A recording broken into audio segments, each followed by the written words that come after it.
সরকারের পরিকল্পনা অনুযায়ী ১৮০ দিনের লক্ষ্য অর্জিত হয়েছে এমন দাবি করেছেন প্রধানমন্ত্রী তথ্য সম্প্রচার বিষয়ক উপদেষ্টা ডাক্তার জাহিদুর রহমান। সচিবালয় ব্রিফিংয়ে তিনি আরও বলেন, দুদক স্বাধীনভাবে কাজ করছে, সরকার এই সংস্থাটির ওপর কোনো হস্তক্ষেপ করছে না।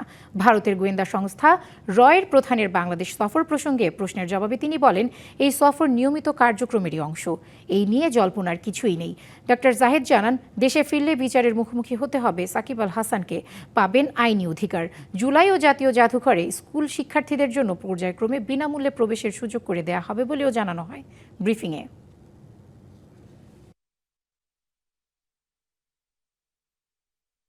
জেনারেলি একটা কথা বলেছে, এটা ১৮০ দিন না এটা ৩৬৫ দিন, এটা ইস্যু না।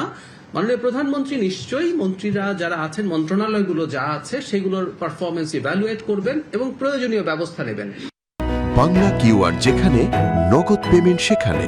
সারা দেশে ১০ লাখেরও বেশি মার্চেন্টে নগদে পেমেন্ট করুন খুব সহজে।